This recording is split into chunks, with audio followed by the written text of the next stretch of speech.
Recently, there was a Ryan Murphy show released on Netflix called Monster, the Ed Gein story, about the serial killer who Hollywood has been fascinated with for decades. In the 1960s, the Hitchcock film Psycho featured the character Norman Bates, who was inspired by Gein's antics. In the 1970s, the Texas Chainsaw Massacre came out with a character named Leatherface who wore a literal face mask. In the 90s, there was the infamous Buffalo Bill in the film Silence of the Lambs. In the show, Ed is presented with a comic by the young woman that he is dating. The comic features the Nazi woman Ilse Koch. While in real life there is no actual evidence that Ed Gein was inspired by the atrocities that Ilse Koch had allegedly committed, there are some undeniable similarities between the two. Ilse was the wife of the Nazi Commandant Karl Koch, and both of these were a match made in hell. They both had sadistic, psychopathic qualities that made them terrifying, larger-than-life people. She allegedly grew a fascination with interesting tattoos of inmates at the Buchenwald, a concentration camp. She would select them out of a group of men and then have the prisoner killed. The skin would then be created into things such as lampshades, book covers, and other items.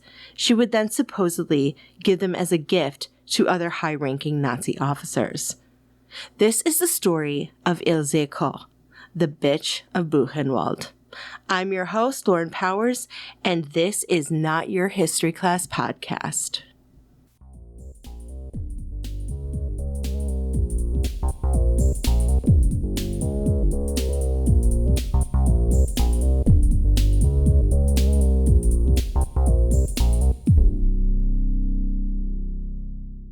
Our standard education has barely touched upon the depth, violence, and tragedy of human history. My intention with this podcast is to illuminate the parts of our history that have been in the dark for far too long. I want to take a comprehensive dive into our world and to give a different and new perspective on our past. After all, education is our strongest weapon against tyranny. Please note, this podcast contains content and information that may not be suitable for children under the age of 13. Please be advised.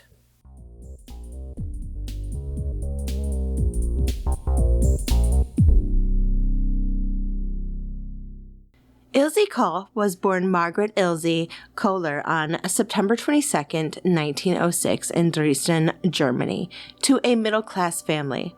Her father was a laborer and her mother was a housewife. There's not a lot of information about her childhood, but it seems like it was a fairly normal one. Neighbors stated that Ilse was a happy, friendly girl and was popular in school. She learned, like most German girls, how to keep a household by cleaning, cooking, and taking care of a husband. She left school early and started working at the age of 15 at a cigarette factory. She later started taking classes in accounting at a local college. By 1932, she joined the Nazi Party and became a secretary. The Nazi Party appealed to a lot of younger people because at the time, with the horrible economic recession that occurred after World War I, it seemed that fascism was a viable solution, as many German families were impoverished. Ilse Koch viewed herself as a true representation of the Aryan master race, and so anti-Semitism and general negative attitude towards Jews appealed to Ilse. It was while working for the Nazi Party that she met her future husband Karl Otto Koch, an SS officer who allegedly had a criminal background. Karl was a decorated veteran of World War I and had been captured and wounded by the British and held as a prisoner of war. According to the National Library of Medicine, being held in war captivity is one of the most difficult experiences that a person can go through. The conditions are often inhumane, and prisoners can be exposed to psychological and physical abuse. There are serious psychological consequences as well that can last for decades after release from captivity. It's probably likely that Karl suffered from PTSD, but in the early 20th century, PTSD was not a thing, and in fact, it didn't get acknowledged until 1980 when it was added to the Diagnostic Statistical Manual of Mental Disorders 3, also known as the DSM-3. In World War I, PTSD was referred to as soldier's heart, shell shock, or war neuroses. After he was released, he tried to work several different civilian jobs before he joined the SS, the Nazi paramilitary corps, in March of 1931. Karl divorced his wife in September of that year as they did not share the same Nazi ideology, and together they shared a son, Manfred. Karl worked desk jobs with the SS before he began a career as an administrator within the concentration camp system. He started to gain a reputation for ruthlessness and cruelty. In 1936, he was promoted and became commandant of the new camp Sachsenhausen, built at Oranienburg, outside of Berlin. So this begs the question, why would Karl turn around and become the perpetrator for those prisoners in his camps? The first answer is most certainly the ideology that the Nazis had against the Jewish population, by viewing them as subhuman, but it also returns back to the psychological aspect of it. Trauma can contribute to offending and violence later on. There is also a compulsion to repeat their trauma so that instead of feeling helpless and fearful, they can become controlling and have a sense of omnipotence. There are studies that show that men and boys that are abused tend to identify with their abuser and will later victimize others in the same or similar ways. There can also be an addictive behavior that can go along with terrible events. Some people who experience trauma can become preoccupied with the trauma, and instead of experiencing regular, normal life experiences, they attempt to recreate it in different ways, such as a veteran of war becoming a commandant of a concentration camp. It was there that he met Ilse Kohler, who was 10 years his junior, and they married in 1936. They met while he was stationed at Darmstadt, and she found his life of crime to be an attractive quality. Before they were married, she had to give him evidence of her Aryan ancestry, as she was expected to give birth to pure race children with Karl. They had 3 kids, 2 daughters and 1 son. Before Karl was put in charge of Buchenwald, and before he was working at Sachsenhausen, he was a warden of a prison in Berlin. It was said that he would make prisoners force themselves into doghouses, eat out of bowls, and when Karl was around, he wanted them to bark and kneel. If they did not do that, they would get beaten up. And if a prisoner did something wrong, he would allegedly get hot tar shoved up his backside. Karl was recognized for how well he did these duties, and he was put in charge of the new camp Buchenwald in Weimar, Germany. Ilse wasn't turned off by this torturous and sadistic behavior by her husband, but instead she welcomed it and loved it. She wanted to experience that process the way he did, and before they were sent to be in charge of Buchenwald, she even got her own experience at Sachsenhausen. Karl and Ilse were there for the construction of the camp, the entrance reading Jedem das Seine, which means to each their own. This was essentially saying that anyone who came into the camp as a prisoner will get what they deserve.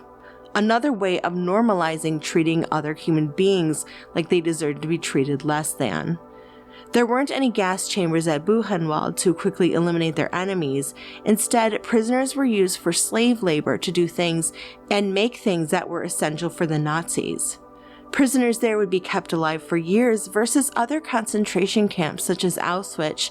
Prisoners only lived for about 3 to 4 months. Ilse demanded that her family live in a mansion that was built on the Buchenwald property. As a woman during the early to mid-20th century, she was expected to maintain the household, cleaning, cooking, and taking care of the children. High-ranking Nazi officials were expected to lead by good example.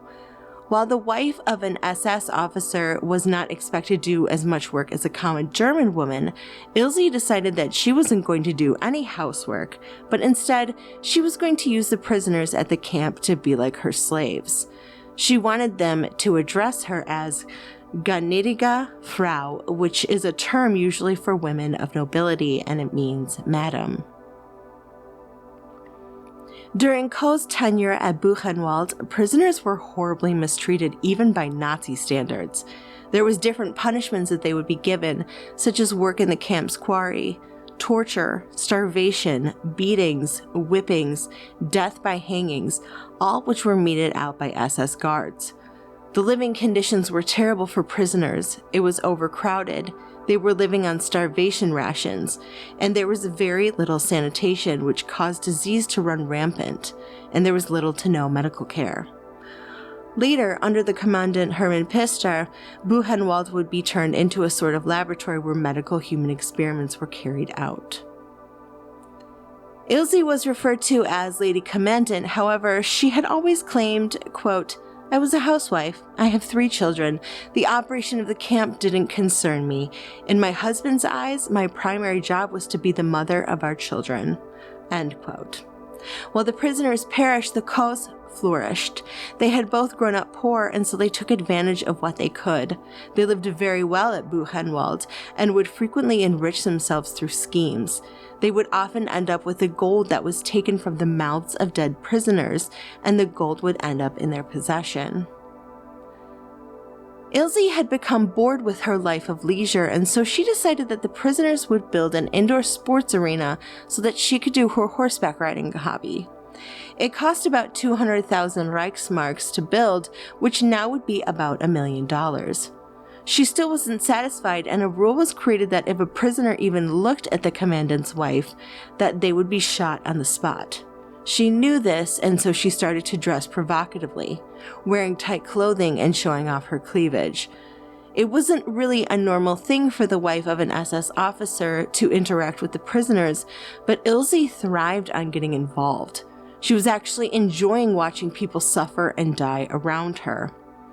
Ilse was described as a large woman with bright red hair. She would often roam the camp on horseback, and witnesses stated that when her husband went away on trips, she would command a bunch of male prisoners to be brought in front of her. She would have them stripped naked, and then she herself would dress down until she was wearing nothing but her undergarments.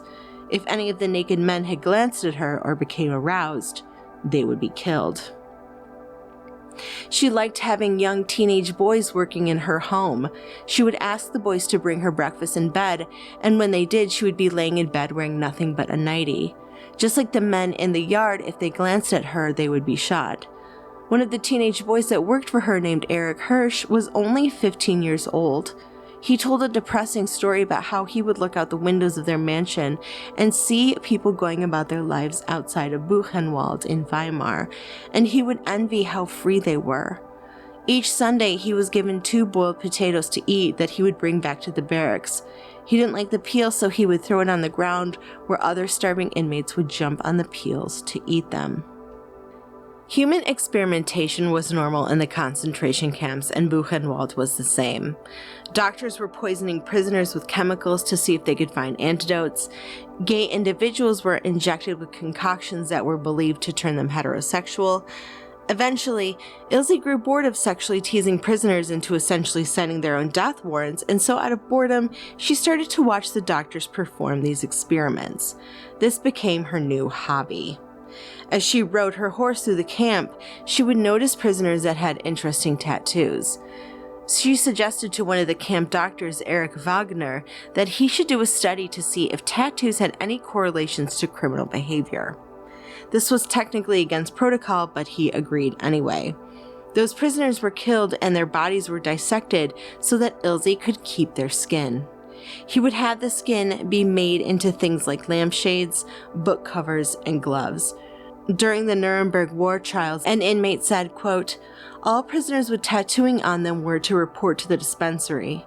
After the prisoners had been examined, the ones with the best and most artistic specimens were killed by injections. The corpses were then turned over to the pathological department, where the desired pieces of tattooed skin were detached from the bodies and treated further." End quote. Ilse would give these human skin trinkets as Christmas presents to the SS officers in charge of other concentration camps. Tattoos have existed for a long time in human history. And in some cultures, such as the Polynesian culture, intricate tattoos were given to someone to show that they have high status.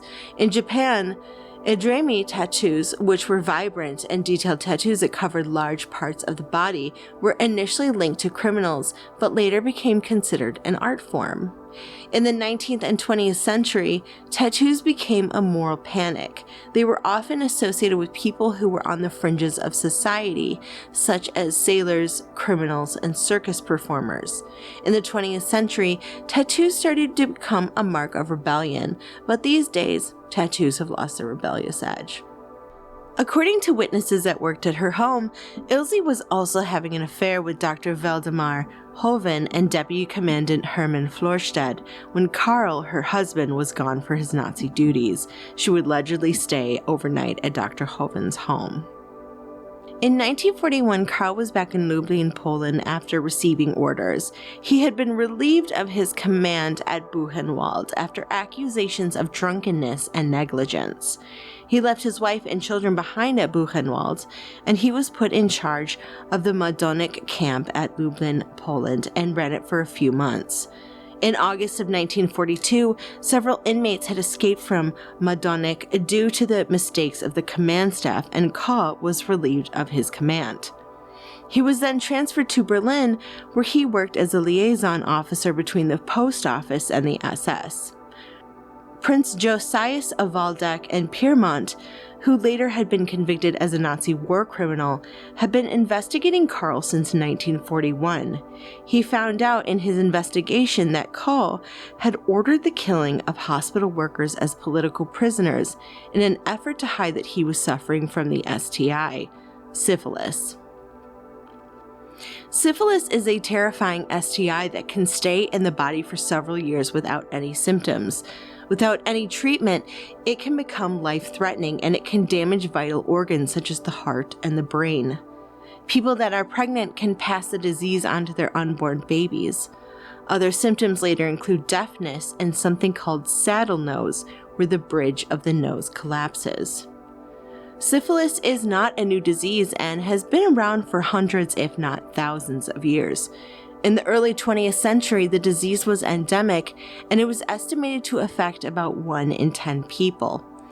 There was a lot of stigma surrounding not just syphilis, but gonorrhea as well. It was censored from the media and not spoken about in polite conversation. There were stereotypes about gender, class, and race, and alongside ideas of morality that shaped public opinion. Due to these negative associations, financial support was limited as long as the people who were infected were Black, working poor, sex workers, sailors, or other marginalized people. The resources devoted to trying to cure syphilis were pretty scarce. For those who were outside of those marginalized individuals, it did not seem to matter to them what happened to those who were affected, as long as it did not personally affect them.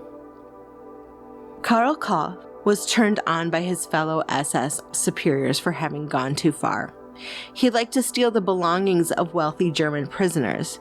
While at Buchenwald, he had come under suspicion for stealing and was arrested, but his release was ordered by Himmler. After that, Himmler issued a decree that stated that no commandant could be arrested without permission from Himmler himself. Eventually, the investigation was suspended as there was little evidence, as it was said that Koch had allegedly bribed the witnesses into not speaking against him. Konrad Morgan, an SS judge and lawyer, had started to do his own investigation. It started to become obvious that there was wider corruption in other concentration camps, too. Morgan was given the ability to walk into any concentration camp office in pursuit of discovering corruption. It was then that Morgan tried to have Koch arrested, but Koch went on the run as he did not appear at the appointed train. They saw his car traveling at high speeds from Berlin towards Buchenwald and headed for his house. Morgan went there accompanied by Chief SS Judge Werner Paulmann. Morgan said, quote, "He appeared in a house coat. Cool and calm. He asked, 'What do you want?' Paulmann said, 'We have to question you. Best get dressed.' 'Yes,' he said. 'I just got home and wanted to freshen up.' He had driven there and wanted first to hear from his wife what was up in Buchenwald. And then I questioned him all night. The slyest fox I've ever seen, and ice cold, without any human feeling. You had the sense that the man is nothing but a brain. He answered very, very cautiously and had an explanation for everything. I didn't believe him much, so I arrested him. The arrest took place on August 24th, 1943. Frau Koch was arrested later that same day." End quote. Both guilt and shame can be pretty intense and nasty emotions to feel, and so people like Karl Koch, it's easier for him to point the finger at others and say it's their fault that these things happened. As stated by Pullman, he had an explanation for every question that was thrown his way. Blaming others for your actions and not taking responsibility is a defense mechanism according to psychology today. It protects the blame shifter from feeling any of those unpleasant emotions. It's also called projection, which means that someone denies those own negative characteristics and sees them in others instead. A good example is someone who cheats or is thinking of cheating may accuse their partner of cheating even if there's no real evidence of it. People who are poor at regulating their emotions, such as Karl and Ilse Koch, tend to blame others for their own bad choices. They don't want to accept responsibility for what they have done. The blame shifter may potentially have a very fragile ego that can be overwhelmed with those negative feelings of shame, doubt, or guilt. They can feel vulnerable, and that is when they start to lash out and blame others for their own actions. The psychologist Abraham Maslow came up with something called a hierarchy of needs around the 1950s. And in this pyramid of needs, at the very bottom are the basics. We need food, shelter, clothing, sleep, etc. And at the top is self-actualization. Maslow did not believe that many people could reach self-actualization, which is essentially achieving one's full potential, but I also believe that it can fall under the umbrella of taking responsibility for one's actions, or being aware of how one's actions can affect others, and to know and respect others' boundaries and bodily autonomy. It seems that both Ilse and Karl were so caught up in what they derived enjoyment or pleasure from that they never quite reached the top of that pyramid, their minds essentially stuck in a state of arrested development. Morgan went to the houses of Koch's Buchenwald staff, men who had kept homes in Weimar, who were at other posts at the time. In the houses, he found a lot of gold, plus obvious signs of a lifestyle that was beyond the means of what these men were making in terms of salary. The men were interrogated, their bank accounts examined.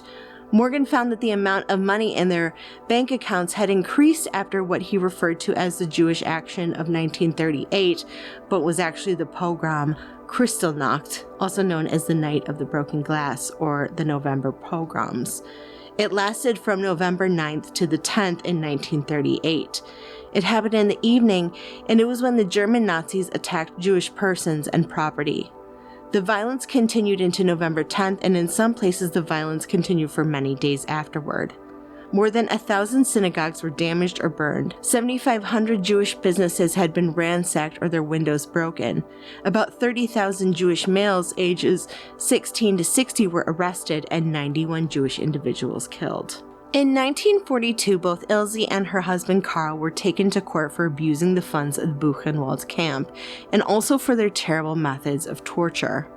The human experiments that were done on the prisoners of Buchenwald were not allowed, as those medical experiments did not have any real goal to help the Third Reich.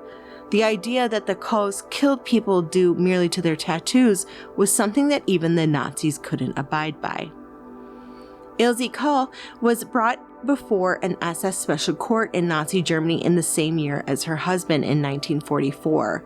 While the Nazi judge considered Ilse to be manipulative, the consequences really laid on Karl's head, as he was the commandant at the end of the day, and he had a right and final say in what happened to prisoners and the use of the funds for the concentration camp. Her charges were suspended, but he was sentenced to death for his crimes. On April 5, 1945, he was executed by SS firing squad, although I have read other sources that said that he was hanged to death. In 1945, the same year that Karl was put to death, the American troops freed prisoners of Buchenwald. German people who were living in Weimar were invited to view the atrocities. There had been 10 times as many people crammed into a space that was meant for 8,000. There were human bodies lying in front of the crematorium. American soldiers found a collection of body parts such as internal human organs that were in glass cases. There were shrunken heads and items covered in human skin. Testimonies were taken from prisoners that had lived for years at Buchenwald, and when the stories about Ilse Koch started to come out, the Americans arrested her for her crimes against humanity. Ilse, like any other piece of garbage human being who doesn't want to face up to the consequences of her actions, countered that the skin was actually goat skin, even though there was evidence to the contrary due to many of the pieces having tattoos on them. There was a crew of Jewish prisoners who testified that while they were working at the camp, they had to butcher human bodies at her command and skin them upon Ilse's request. There was obvious evidence that these objects were made of human skin and that these objects existed, but very little evidence that Ilse had ordered for them to be made. Even though there were witnesses that testified, their testimony was considered hearsay. While she was in prison in 1947, she became pregnant by an unknown fellow German prisoner, which I do not know if this was even a consensual act between the two, but she gave birth to her son, Uwe, and was forced to give him up for adoption after his birth. She later was brought before an American military tribunal in a U.S.-occupied zone in Dachau, which had been changed into a courtroom for the trials. And finally, in 1950 to 1951, she was brought before the West German judiciary at Augsburg. Of her trial, Ilse wrote in 1946, quote, "It would have been easy for me to obtain false papers and live somewhere with a false name. It also would have been easy for me to have disguised myself. I had no reason whatsoever to disappear. I never even conceived of the possibility of being put to trial." End quote. Which tells me that Ilse felt righteous in her mistreatment and abuse of prisoners at Buchenwald.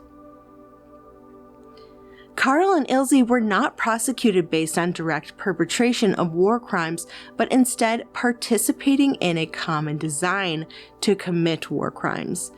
In World War II cases such as Ilse's, the legal doctrine of common purpose was a useful tool in prosecuting because it addresses how someone is complicit in a crime.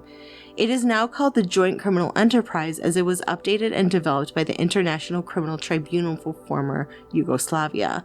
The doctrine stated that any person who had committed a crime, if, quote, he was connected with plans or enterprises involving its commission, a member of any organization or group connected with the commission of any such crime, end quote.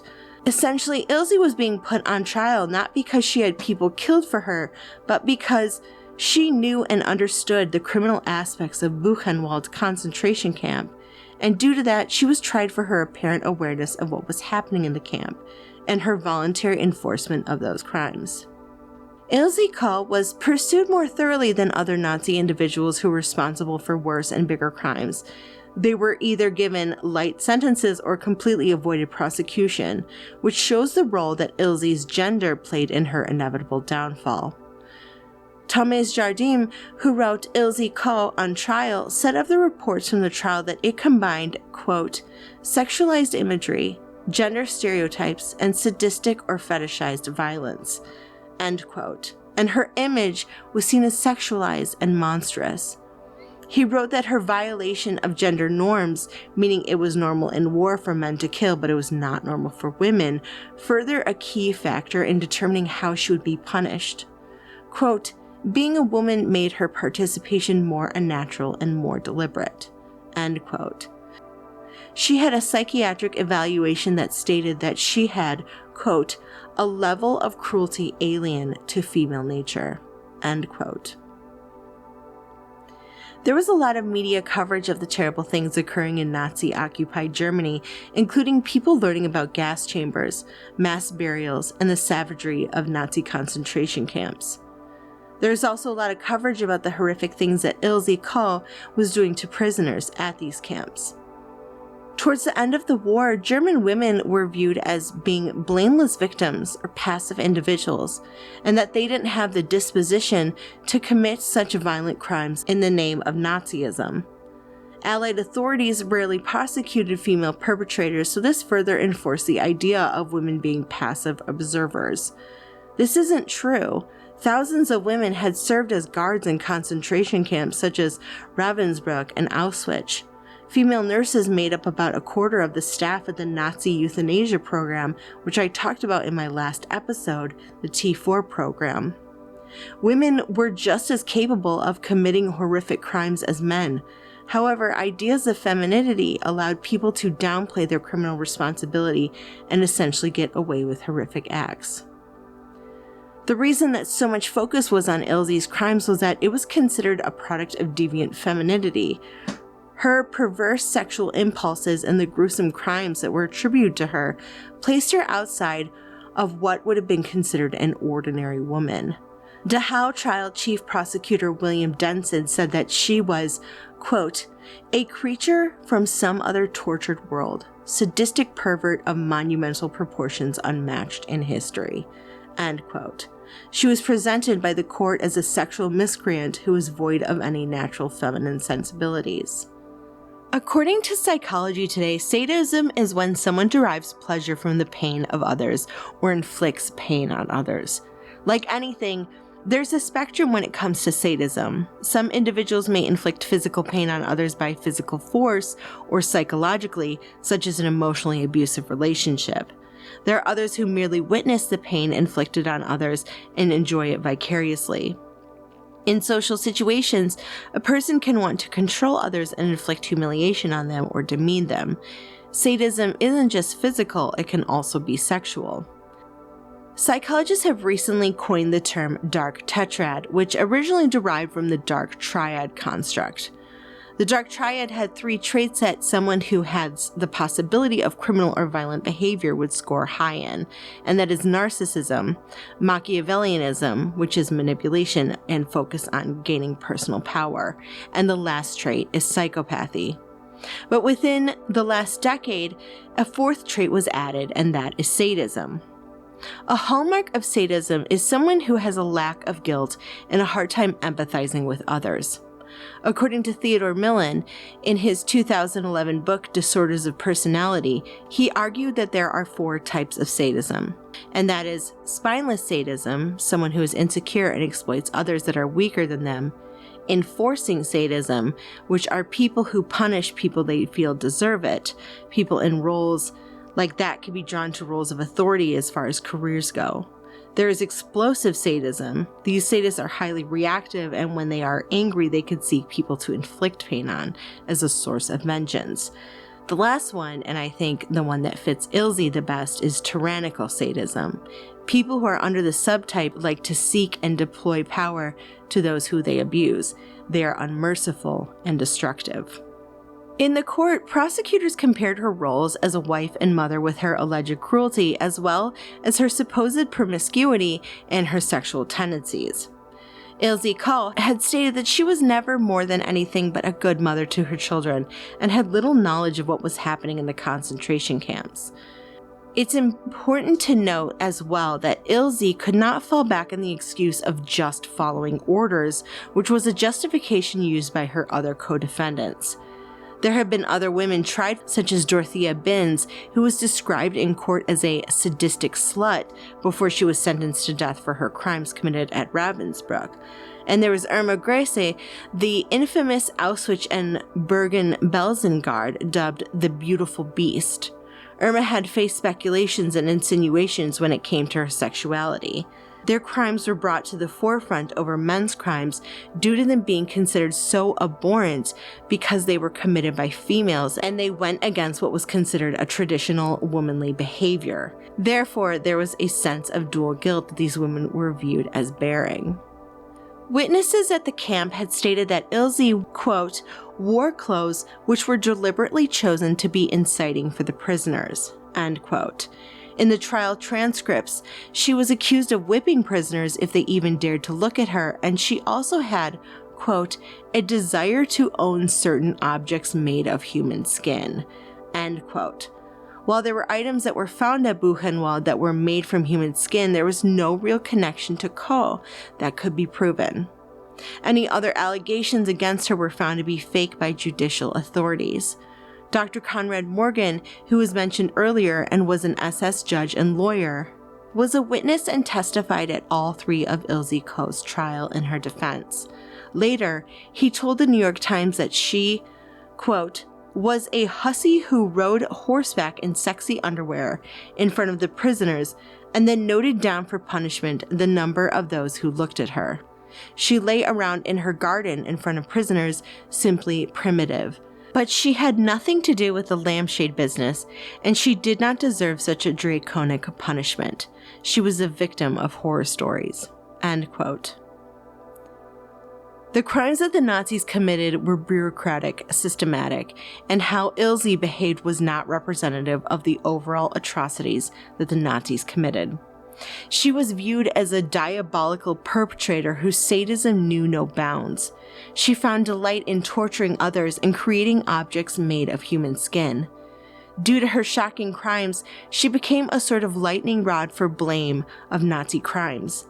She became a target for the post-war Germans to be able to condemn her without having any sort of deep reflection on what kind of crimes and violence that the National Socialism had enabled and supported. She was cast as an antithesis to German women. The prosecutor in her trial even described her as, quote, a sexy-looking, depraved woman who beat prisoners, reported them for beatings, and trafficked human skin, end quote.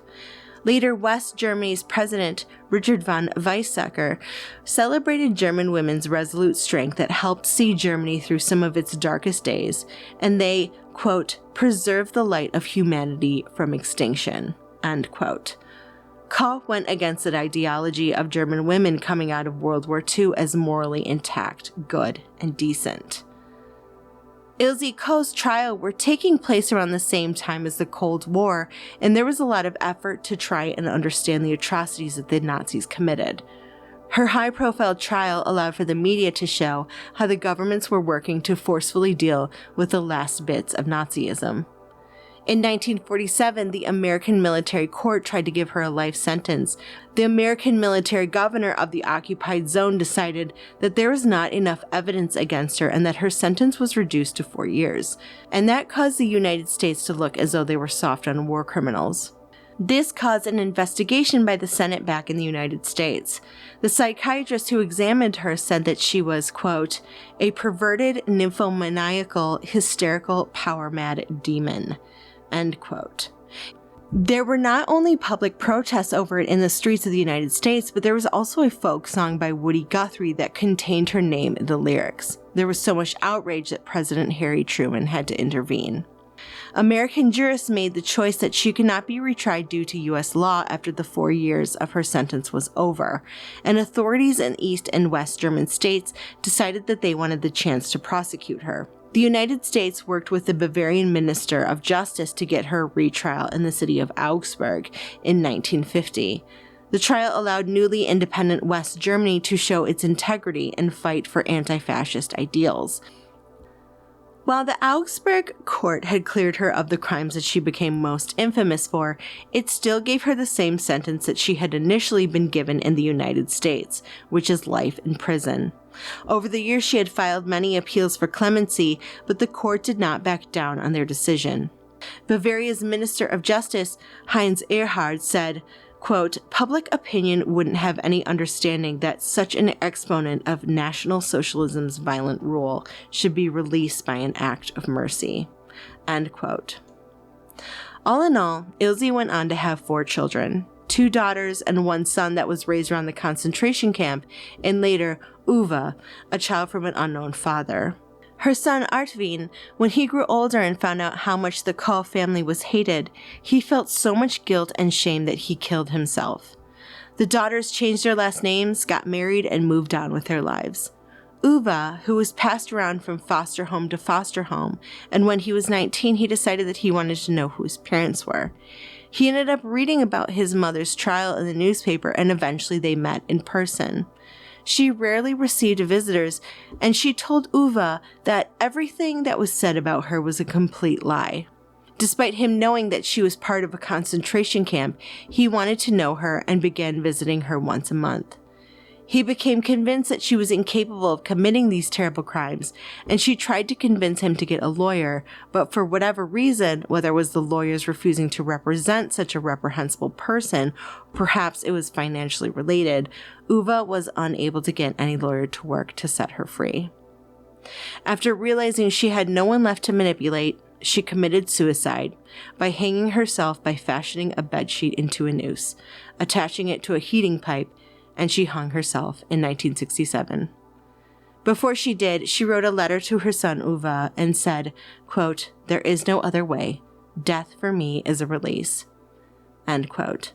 Newsweek described her death as a pitiful end to, quote, "the best hated woman in the world." End quote.